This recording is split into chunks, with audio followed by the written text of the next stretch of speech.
It is 7 o'clock, so I'd like to welcome everyone to Calm Online.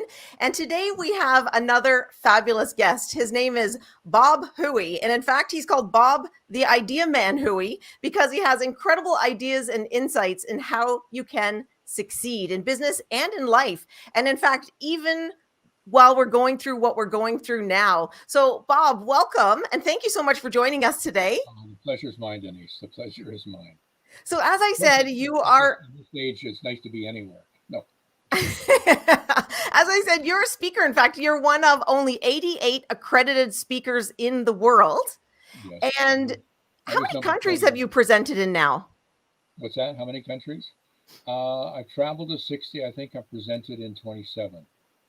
That's incredible. What's it like for you now that there aren't really any conferences? There are virtual conferences, but Well, let's just say that one of the side effects of COVID was me having to change my mindset because I literally went through a point where I was depressed for at least half a day, which is all I allow myself. I never allow myself to be depressed more than half a day. I thought, why lose it? Use it, enjoy it, and then move on. But because I wasn't traveling. I mean, I was supposed to be in Paris. I was supposed to be in Stuttgart. I was supposed to be in Barcelona. I was supposed to be in where else? Singapore. All canceled. Just boom. Within a few weeks, canceled. And so I was a little bit depressed, and I had to get my mind around the fact that I wasn't going to travel this year. In fact, I sometimes feel, and I was telling people, I feel like I was Tom Hanks in the movie Terminal, where he said, "I'm delayed a long time," and except I'm not in the terminal, I'm here in a little Egremont. But and then I started realizing that even though I couldn't travel, my ideas could through virtual things and doing interviews like this and doing online summits. And so I started embracing that, and now I'm having a fun time doing stuff like, for instance, Friday morning I'm getting up early and I'm doing a summit that's hosted from Lyon, France. One of my speaker friends is doing this. She normally does live ones, and she's pivoted to doing it online. And then she asked me if I would help, and I said sure. it's amazing now we can travel so quickly. I was in a meeting in LA last week, and it only took me the 3-minute walk to my basement studio to get there. And Yeah, no delays in my baggage either. So pretty awesome stuff. So let's yeah. dive right into this. I was looking at your book today, and by the way, everyone, there is a link, and you are going to be able to have access complimentary, so for free, to Bob's book called Idea Rich Strategies to Succeed in Business Despite Global Disruptions. And Bob, I was reading through your book and I chose some of those gems, and I want to talk about some of them. One of the things you tell us that we need to do in order to succeed is to celebrate and reward failures. I love this. You say share the lessons learned from them. Start a mistake of the month club. Now, tell us what a mistake of the month club would look like. Well, where I learned that was actually from one of my clients, and they started doing this because they found that what happened is people would make a mistake, they would fix it, and they would hide it, and then other people would make the same mistake. So they were repeating some of the same lessons over and over instead of making it public. So they actually said, let's put some money on the table, and everybody shares their mistake of the month and their lesson. What did they do to fix it? So then everybody avoids that, and the company moves forward. So That it is was a brilliant incredible. idea. I had a boss once, and this boss said to me, I was never allowed to make a mistake ever again. And so, you know what? I quit.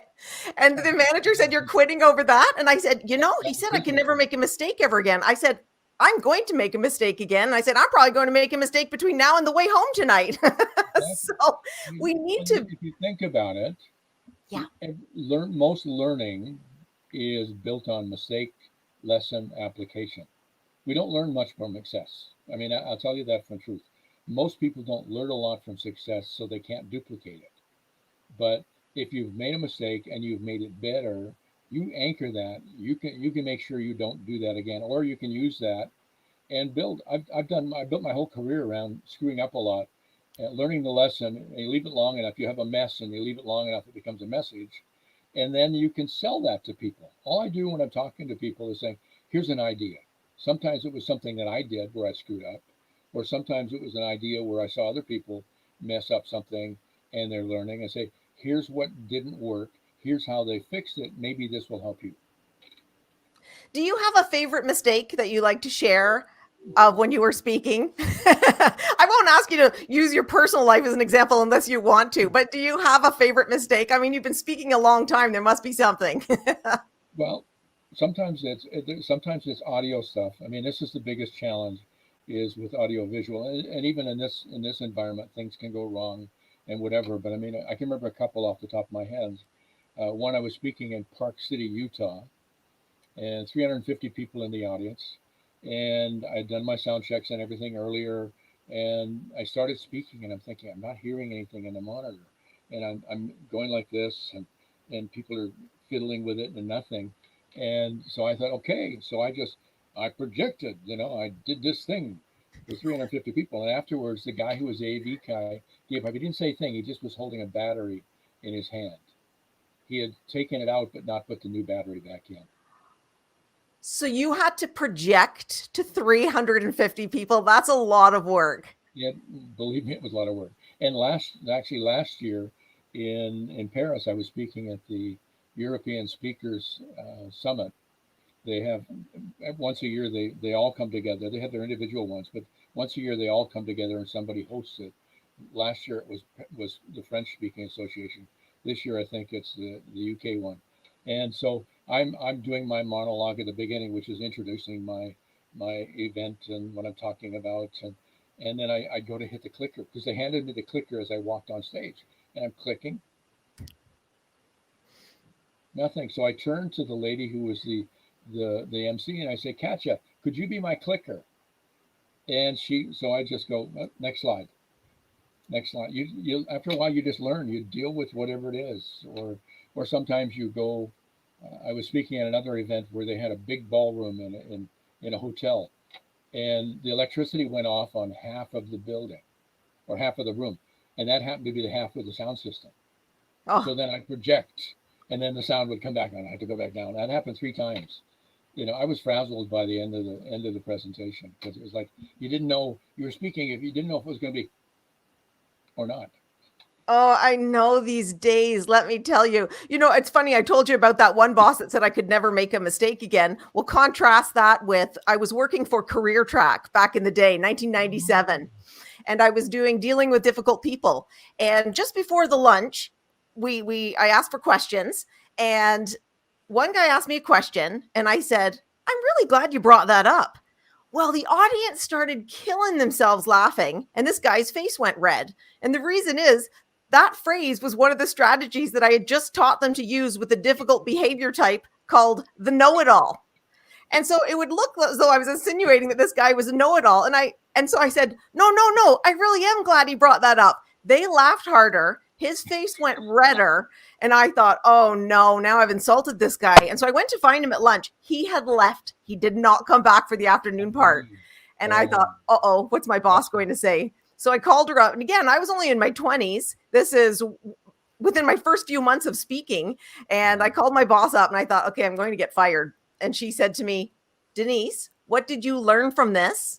And what will you do differently next time? Good And boss. good boss. And I think that's all we can do with our mistakes is to, rather than beat ourselves up or become afraid, we can say, what did I learn from this? And what will I do differently next time? So yes, Well, I love that. Start a you never mistake know. of the month club.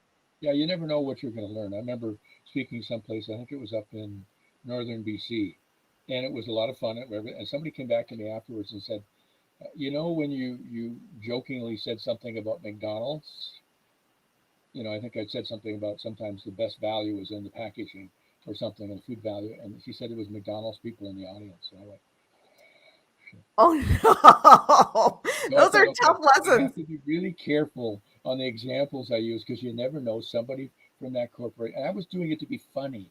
I wasn't doing it to be real. It was obviously came across as a joke, but some of them, they didn't hear anything, but it could have been taken as I'm taking a shot at McDonald's, and I wasn't. I was just being funny because it was. I can't remember what the reference was, but it was like something. And you got to be careful. You pick something you think it's innocuous, you still get yourself in trouble. Yes, and you can't allow that to stop you from going out again as much as you want to. Have you ever had those moments where you thought, I'm never going to speak again? Yep, I did that once when I first started. I did a program in Vancouver for executive assistants, and I wrote like a 125-page workbook for it, the whole bit. I got halfway through the morning and I thought, this is so not me. I am never doing this program again, and I never did. I took pieces of that book and put it into other books because they were really valuable, but it wasn't me. I was doing it. It was kind of like what you would do with career track, and that doesn't work my style. And I felt so constrained with what I was trying to teach them, and I thought, no, that's not me. That's not me. I'm either Oh going to my make it God. on who I am or not. Well, let's talking about books. Here's another gem that I found, and I want to talk about overcoming fear because that's my main area of expertise is resiliency and how to stop worrying. But you said, and I agree, ask for additional business and referrals. Go back to existing clients. How do we get over the fear of asking for referrals? Because sometimes in business, people don't want to ask for referrals, and then sometimes in life, people don't even want to ask for help when they need it because we're afraid. I think that's so impressive. You hit two of my favorite points. One of which is ask for help, because my little thing on that is people are more willing to help you than you are to ask. I've learned that my whole life. A lot of the things, like when I got the Spirit of Caps award, I got up and I took a long time to walk to the front because I didn't see it coming, and I thought, what do I say? What do I say? What do I say? And I basically said, if people hadn't said yes when I asked for help, none of this stuff that Rabbi Trangre said would have ever come to pass. But asking for the referrals is believing in the value of what you deliver, and being able to say to somebody, you know, and find out, what do you think? Did you enjoy what we did together? Did you enjoy what we produced? Whatever. Who else do you know that would benefit from that? When I was designing kitchens, or when I used to phrase it, when I was making women happy for a living and their husbands were paying me for it, which is leading with the benefit. It's a customer service thing. Lead with the benefit, not the actual. Because if I said I was a kitchen designer, yeah, big deal. But if I said I made women for happy, and they wanted to know, and I thought for that moment, at least I had their attention. But when I was doing that, I tracked it for about 5 years. Every single client, on average, gave me 2 to 3 clients because I serviced them to death. I followed up with them, and I specifically asked them, and I said, by the way, who do you know that's doing their kitchen right now or their bathroom? That's fantastic. And I made sure they knew who I was, because one of the things I've learned in sales is out of sight, out of mind, out of business. They can't Yes. remember you. You buy a brand new car 3 months from now. Denise, I saw that car. Who did you buy that from? I don't know. I think it was a Ford dealer. You don't remember the salesman. You Right. might remember the dealership. And yet, if he's not following up with you and keeping in touch with you, he's missing business, which is part of this whole thing of using what you're doing, even when it's in tough times. You can always go back to the people that you've done business with and say, "How are you doing?" Because You know there's what? something I think I've mentioned in mind. I've gone back to some of the people I've done business with who don't know how to set up a virtual conference. And I've said, listen, I'll help you to set up a virtual conference. Even if you don't hire me to speak, let me show you how this can be done. And Yeah, that way, I said, it's a lot easier than you think. And I mean, there's glitches and it is a lot of work, but it is easier than you might think if you've never done something like this before. It's still possible, and we need to find ways to keep moving forward. So I guess that's what you're talking about. I love that. exactly. It reminded me of a quote: be so good they can't ignore you. And it Yeah, sounds like that's or what you the other do. thing is, people are going to talk about you. Give them something to talk about. You know, Well, I'm always going to remember that. I'll say, I had this guy on my webinar, and you know what his job is? He makes women happy, or he used to. Now he just makes one woman happy, his wife. yeah, exactly. Well, So I let's tell say, people, that because Irene and I got married proves that I'm a good salesman. The fact that we're coming up to 12 years in about 2 weeks shows you I'm still good in customer service. So, what can I say? congratulations and happy anniversary. Thank you. But So I was here's going an to say, you were talking about the virtual thing. That's one of the reasons why you and I were talking, that I'm working on a new book to help people make that transition.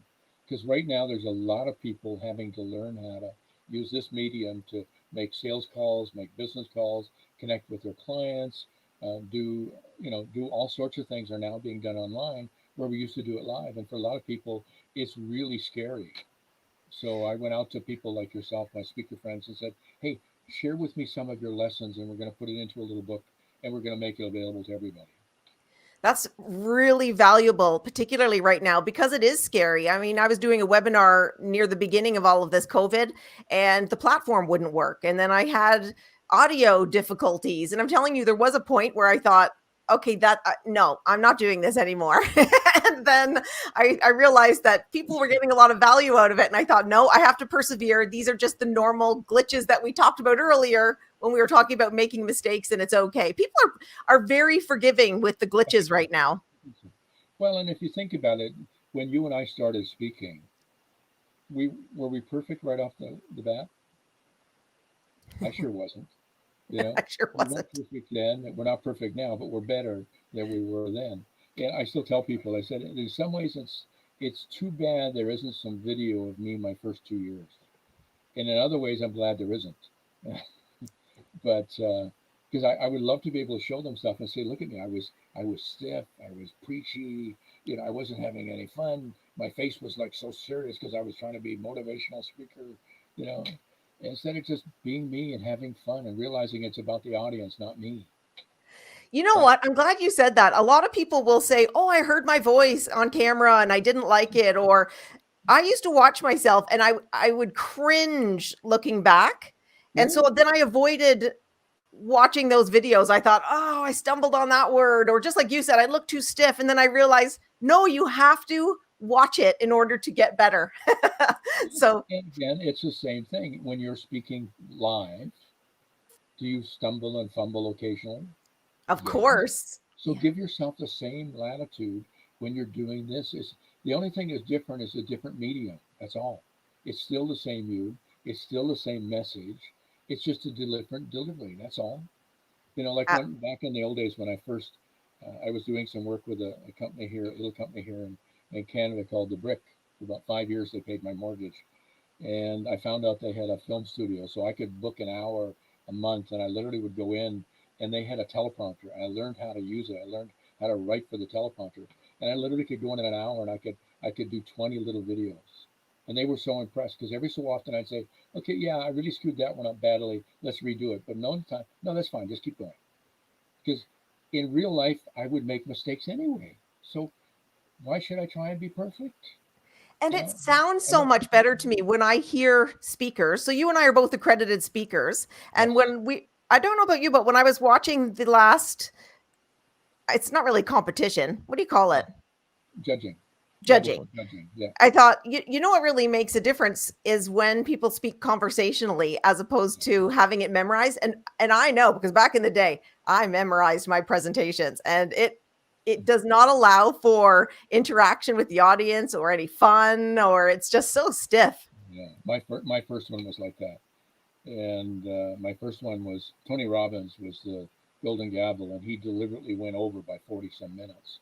So as I was walking in the room, they said, "By the way, Huey, Robbins went over by you got to take 10 minutes out of your presentation because in those days they just divided the time and gave you now it's 18 minutes."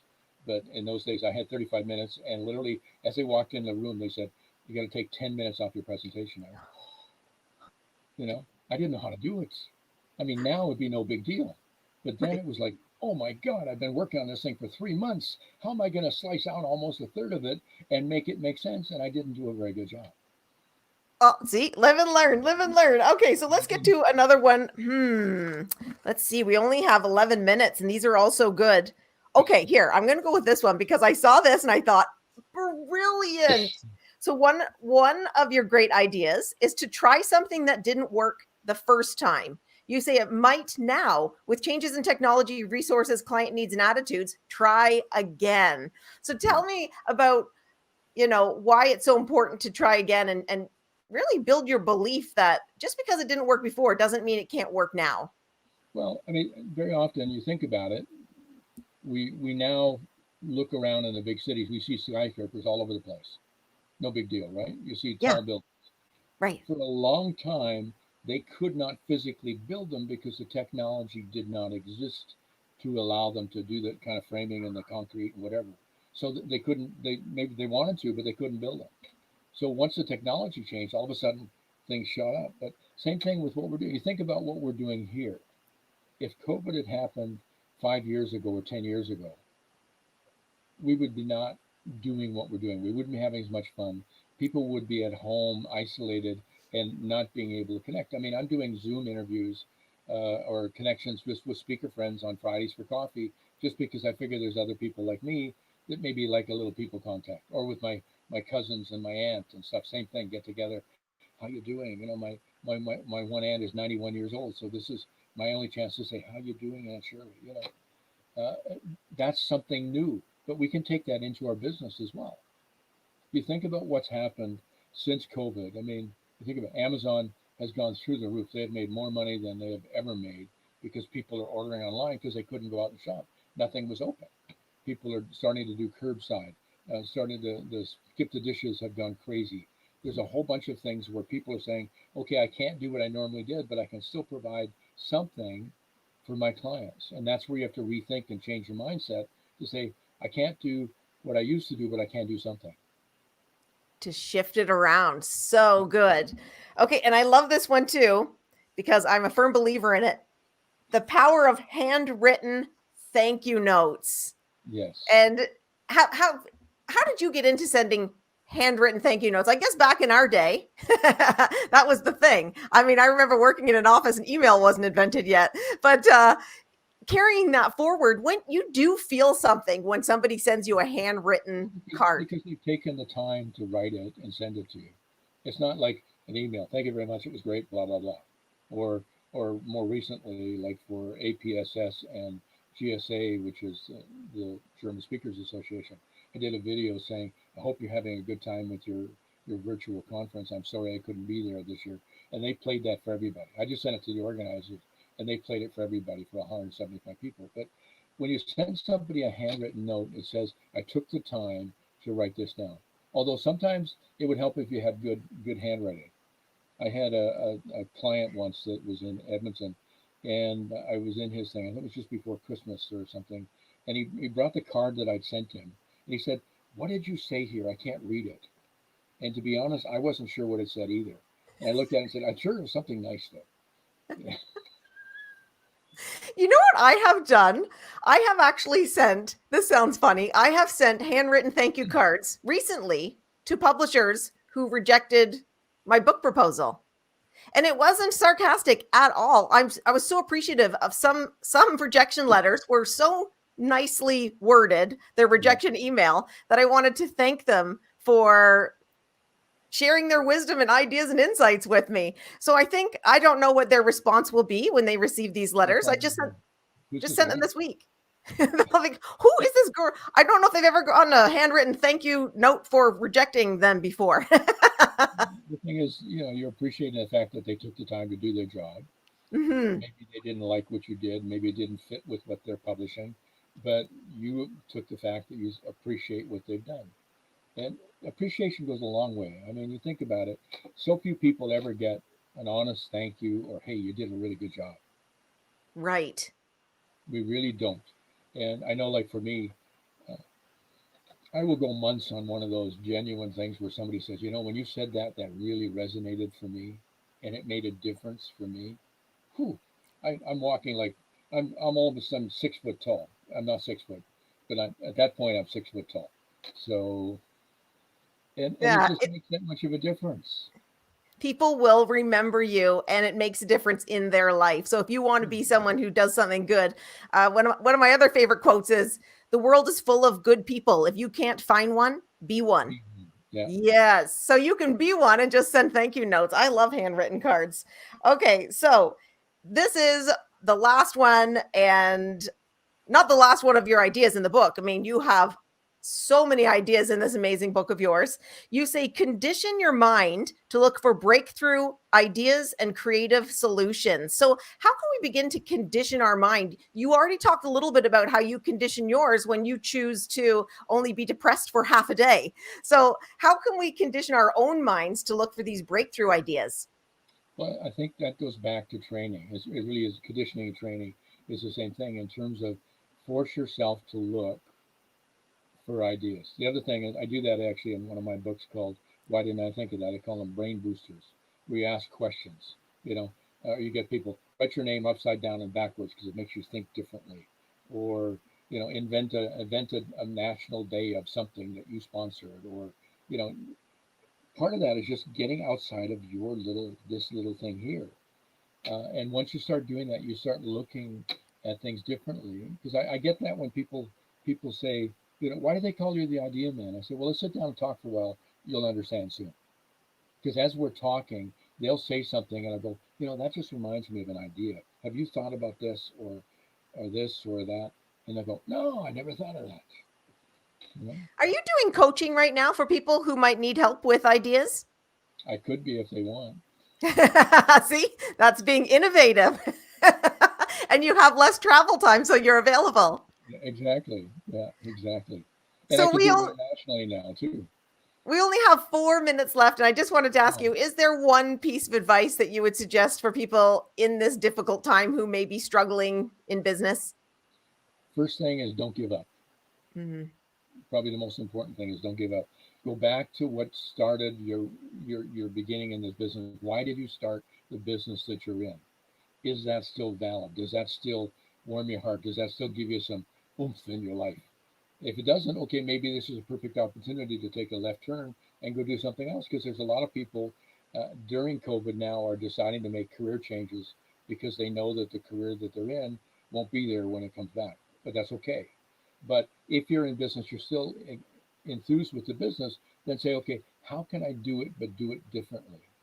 Because right now I can't do as much live, although they're starting to allow some retail uh, things to be open now. But I can't do as much live, but maybe I can provide a portion of my service on a virtual level. Because there's always something we can do. There's always a solution. And that's the one thing I've learned over life.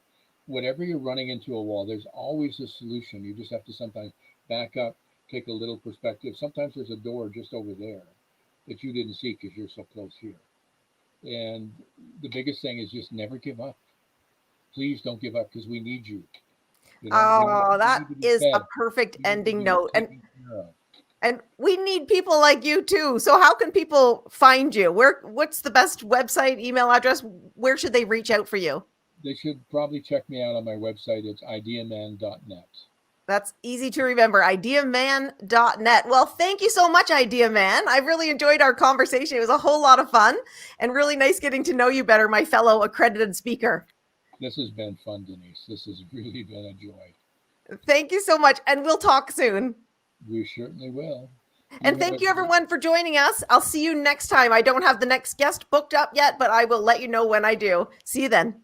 bye bye now, everyone. Bye.